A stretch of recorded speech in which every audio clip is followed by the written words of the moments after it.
Bismillahirrahmanirrahim. Assalamualaikum warahmatullahi wabarakatuh.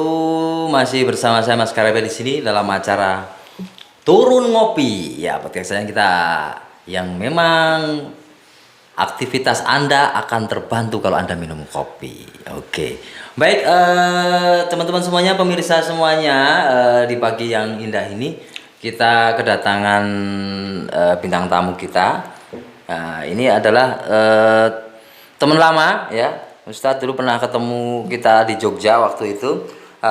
Kita sambut dengan meriah ini. Assalamualaikum Ustadz Kopi. Waalaikumsalam.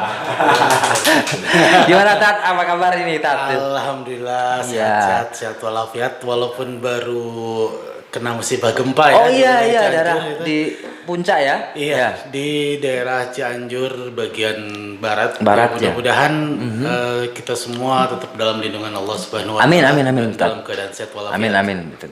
Oke. Untuk hari ini kita acaranya ngopisan. Ngopisan itu ngopi santai. Ya. Di mana kami memang sudah berapa minggu terakhir ini kita menghubungi Ustadz sulit sekali untuk bisa hadir. Ini kira-kira ceritanya gimana kok bisa hadir ini? Seteguk kopi dulu. Ini yang jadi alasan hadirnya nih. Tetap nggak hilang itunya kopinya. Ustadz kopi itu. Luar biasa, alhamdulillah nikmat. Iya iya amin amin. Iya. Jadi kemarin itu dikasih link, ada ini apaan nih gitu. Nah, saya lihat ini ada turun ngopi, ada podcast gitu. Wah, kalau saya silaturahim ke sana nih pasti dapat kopi lagi. Pemburu kopi. Iya, memang tidak jauh-jauh dari kopi. Iya, iya, Seperti iya. yang sudah terjadi Iya. selama ini. Oh, iya, Jadi iya. latar belakang dipanggil Ustadz Kopi itu. Iya gimana itu Tat? Setiap kali acara silaturahim, muhibah atau safari gitu atau ada offline gitu, selalu identik suguhan itu kopi. Kopi terus hitam, ya? gitu. Kopi hitam? Iya, kopi hitam. Atau mungkin ini pertanda dari Allah gitu, bahwa kopi itu tidak lepas dari identitas gitu. Jadi kata adik saya tuh ya udahlah, katanya Ustadz Kopi saja. Dan kopi. Dan kopi yang gampang ya. Betul, yang gampang. Gampang diingat dan penuh dengan inspirasi. Seperti di awal-awal juga kami Betul. sampaikan filosofinya kopi itu kan dalam sekali Tat gitu. Betul, Kalau menurut betul. Ustadz filosofinya kopi itu gimana itu? Iya, kalau berbicara filosofi itu kan berbicara dari sudut mana orang memandang, Iya. begitu. Setiap orang pasti berbeda-beda. Tetapi saya hari ini berbicara berdasarkan apa yang saya rasakan. Iya betul. Pengalaman pribadi. Iya dong, pengalaman Ya, dong. Karena kebetulan saya tuh bukan yang puluhan tahun itu Oh, pecinta iya. kopinya. Sejak kapan Tat itu? Kurang lebih sekitar 7 tahun yang lalu. 7 tahun. 7 tahun yang lalu saya pertama kali minum kopi. Oh baru-baru juga. Jadi Samaan saya dong. Iya betul. Ya dibandingkan yang ada di sini semua mungkin ada yang udah puluhan tahun, Iya. ada yang dari kecil bisa sudah menikmati Ini kopi. belum lahir aja udah minum kopi. Nah, tapi justru dari situ, dari semenjak 7 tahun yang lalu itu semenjak sesapan pertama saya nih, seruputan pertama. Seruputan Kata pertama. orang Sunda tuh seruputan pertama. Seruputan itu ya? sudah luar biasa, sensasional lah. Ininya pengalamannya gitu. Oh gitu. Dari yang tadinya bukan penikmat kopi, tidak suka kopi malahan. Malah anti kopi ya? Malah anti kopi karena waktu itu setiap mencium aroma kopi itu ada mual dan lain-lain gitu. Oh gitu. Mungkin dari situlah tercipta sugesti sehingga kita tidak suka kopi begitulah. Nggak suka kopi nih. Padahal saya nolak kopi Ya ya. betul. Tetapi menjadi lain ceritanya ketika saya berkunjung ke kafe-kafe, ke restoran-restoran yang khusus ya. kopi gitu. Bagaimana kopi itu bisa berbuat lebih dari yang kita bayangkan. Gitu lah. Oh iya iya iya iya. Iya. Kalau saya berbicara mungkin tentang kopi, itu ya terserah mau sepakat atau tidak ya. Iya. Tetapi ini pengalaman saya pribadi gitu, bahwa kopi itu bisa merubah segalanya. Merubah segalanya. Luar Walaupun biasa. segalanya tidak bisa dirubah dengan kopi. Kan begitu. Iya. Tetapi yang menjadi hal yang menarik bahwa ketika saya pertama kali minum kopi ini, ada hal yang saya rasakan yang sangat berbeda. Dulu ketika saya belum mengenal kopi, ini pengalaman pribadi Pengalaman, saya. iya, lagi. iya, oke, Jadi sah-sah saja, ada yang pro dan kontra itu Iya, wajar iya. kan gitu. Ini apa yang saya alami begitu. Kalau dulu sebelum minum kopi itu kayaknya hidup itu flat. Oh, Under life is pressure. flat, ya. Iya, Under life is pressure. flat. Under pressure. Iya. Kita hanya berusaha untuk memenuhi kewajiban dengan tuntutan. Rutinitas. Rutinitas dan Monoton, lain-lain gitu, monoton. Tanpa bisa meresapi apa yang menjadi rutinitas kita.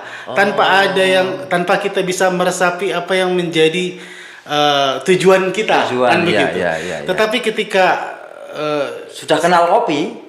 pertama kali saya disuguhi kopi oleh istri saya tercinta, I love you Umi. Tuh, Mi ini ada abinya di sini.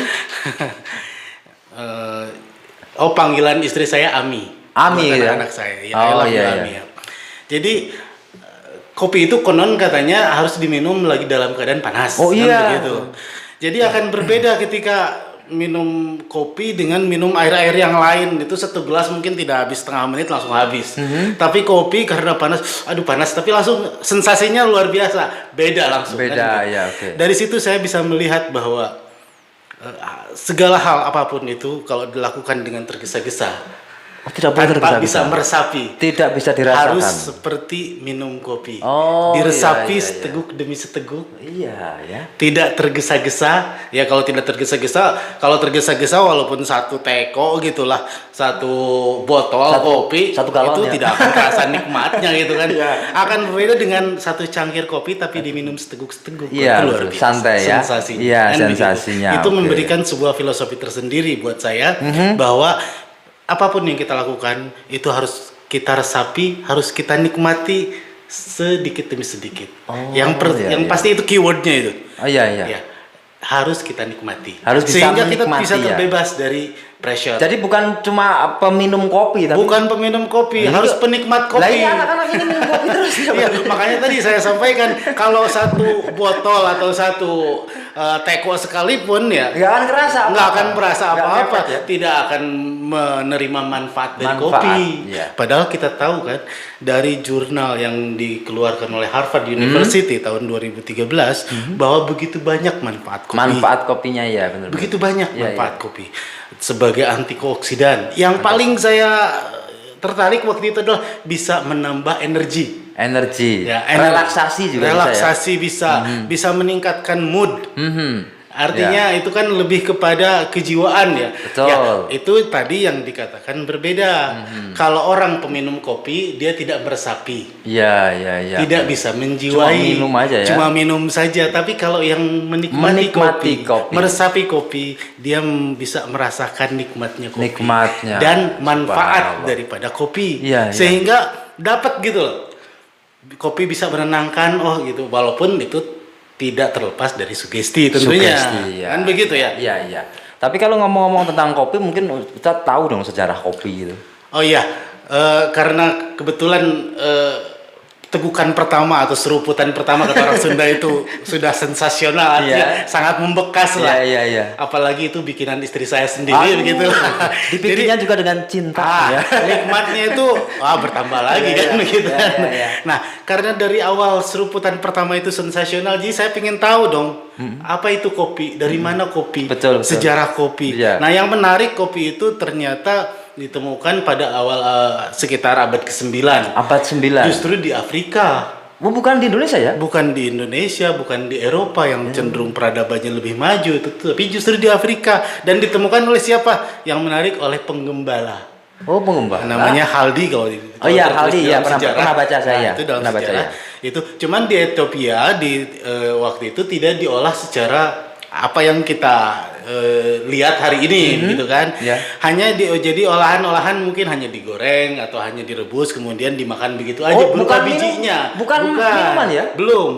Oh. Nah, baru ketika kopi itu karena sudah merasakan mungkin enak juga gitu, dibawa ke Jazirah Arab, ke Yaman waktu Arab. itu.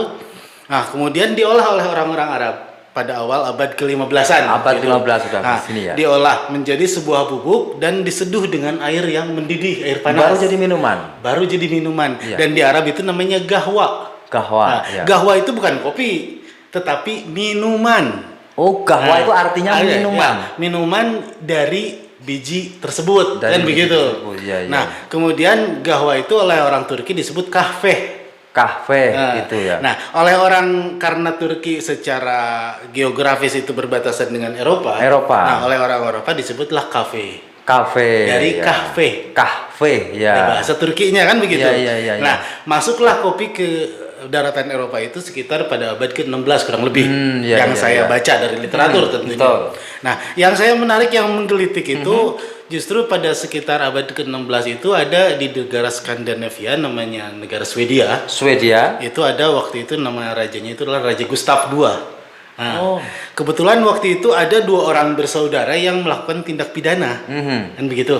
Nah, justru Raja Gustav itu memberikan hukuman yang nyeleneh. Hukumannya beda, bukan hukuman penjara atau hukuman dan lain-lain. Disiksa atau apalah, hukuman yang konvensional seperti hari ini yang kita lihat gitu. Tetapi hukumannya adalah yang satu disuruh minum kopi sepanjang hidupnya. Minum kopi ya. Dan yang satu lagi disuruh makan teh sepanjang hidupnya. Minum teh sepanjang hidupnya. Terus betul. Gimana itu? Nah, waktu terus berlalu dan melaksanakan hukuman, ternyata yang meninggal duluan yang minum teh. Aduh, itu pun usianya udah 83 tahun. 83 Jadi tahun. panjang umur. Kalau sekarang kan rata-rata umur 60 tahun udah lewat dong. Nah, ya kan gitu.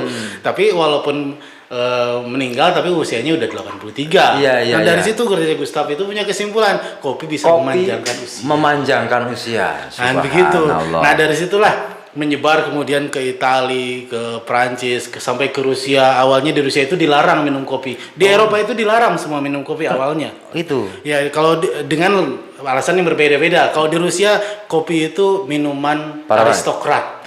Para raja, minuman mewah, eksekutif kan begitu.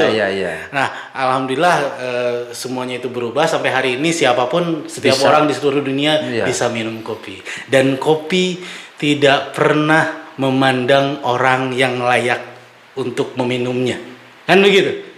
Iya ya, benar juga ya. Dari presiden sampai rakyat jelata, tukang becak juga bisa minum kopi. Tukang becak minum kopi. Sopir angkot minum kopi. Jadi kopi tidak pernah memilih siapa yang layak minumnya. Nggak ada kastanya. Ya, jadi bisa dikatakan di hadapan kopi kita semua sama. Subhanallah, bisa juga bisa wae ya. Gitu ya. Bisa. Nah, itu benar. Nah, kita juga melihat waktu itu ya, Mas Karebet ya. Bahwa terlalu begitu banyak deal-deal. Apalagi kalau kita sebagai eksekutif, sebagai pemikir, kadang-kala kan kita stuck. Kan begitu. Kadang-kala kita stuck, atau kita lagi ngumpul sama teman-teman atau dengan relasi bisnis, ketika lidah sudah tidak bisa berbicara lagi, maka seteguk kopi bisa mencairkan suasana. Betul nggak? Itu yang saya lihat loh. Ini bagus, ini kita bikin lagu nanti. Kan ada lagunya dulu jenis Iskandar secantik. Ada gitu ya. Ketahuan usianya. Pantaran jenis Iskandar. Ya itulah tadi ya, Bang. Jadi halo. Oke, Ustadz, kalau tadi kan banyak orang yang minum kopi, tetapi tidak bisa menikmati gitu. Ya, gimana itu? Kalau berbicara antara meminum dan menikmati itu tentu dalam konteks yang sangat jauh-jauh berbeda. Iya. Ya, apa bedanya kita dengan minum air apapun yang kita minum gitu. Itu hanya sekedar minuman saja. Itu kan tidak dijiwai, tidak diresapi. Ya, artinya walaupun ada manfaat dari minuman yang kita konsumsi, itu manfaat itu tidak bisa kita identifikasi, tidak bisa kita rasakan begitu. Padahal luar biasa, apalagi di kopi ya kita semua bisa baca jurnal yang dikeluarkan oleh Harvard University. Itu begitu banyak manfaat kopi. Yang paling pasti bahwa kopi itu tidak menumbuhkan emosi negatif. Oh, subhanallah. Itu. Jadi kopi itu bisa mempererat persaudaraan, mengikat pertemanan. Selalu hal-hal yang bersifat positif. Nggak ada orang habis minum kopi berantem, kan nggak ada ya? Jarang. Ada. Justru kopi itu memerekatkan. Ayo ngopi-ngopi sini, gitu. kan? Apalagi gitu. Di Jawa Barat tuh, apapun minumannya kopi namanya. Kan begitu ya? Luar biasa. Itu kopi bisa mempersatukan. Ya, alhamdulillah gitu. Oke, Ustadz, kalau hubungannya dengan apa itu namanya tadi bagaimana menikmati kopi kira-kira apa ini dengan ini? Tentu saja kalau namanya menikmati itu berawal dari hati. Ya. Jadi penjiwaan. Ya. Jadi orang bisa menikmati apapun, bukan hanya kopi, Iya, bukan betul. hanya kopi, itu akan terasa nikmat kalau ada penjiwaan. Iya. Kan begitu. Betul. Kalau tidak ada penjiwaan ya flat aja gitu loh. Betul, Ya betul. minum aja, nggak ada bedanya. Iya. Kan begitu, setelah masuk perut semuanya sama. Selesai, ya. Kan gitu ya. Betul. Tetapi makanya kalau berbicara tentang perbedaannya, ada orang yang menjiwai kopi. Dan penjiwaan itu timbul dari mana? Dari rasa syukur. Oh, dari syukur ya? Iya, dari syukur itu kita bisa bisa menumbuhkan rasa ingin menikmati atau kenikmatan. Bisa menumbuhkan rasa nikmat. Ya, beda, sangat jauh berbeda. Orang yang tidak pernah bersyukur, dia tidak akan pernah bisa menikmati. Betul itu. Karena hidupnya aja nggak dinikmati. Ya selalu tidak tenang, penuh tuntutan, ada tekanan, stres, apalagi zaman sekarang banyak tuntutan, segala mahal, Ya. BBM naik, semuanya naik, itu lupa turun kecuali harga diri yang turun. Kan begitu. Ya, betul, begitu betul. banyak tekanan, begitu banyak tekanan. Ya. Jadi semakin menjauhkan orang daripada rasa syukur. Iya. Jadi kalau tidak bisa bersyukur, kita tidak akan bisa merasakan yang namanya nikmat. Betul. Termasuk mungkin merasakan iman sendiri nggak bisa ya. Ustaz? Betul, karena kalau kita berbicara syukur, kita berbicara nikmat, ya mungkin seruput kopi dulu. Biar lancar. Baik. Baik para pemirsa semuanya, kalau pengen tahu bagaimana apa itu hubungannya kopi sama iman gitu, nanti kita akan lihat di part berikutnya. Oke, kita ciao dulu dan kita untuk turun ngopi dulu, nambah kopi. Ciao. Kopi. Assalamualaikum Nikmati kopi.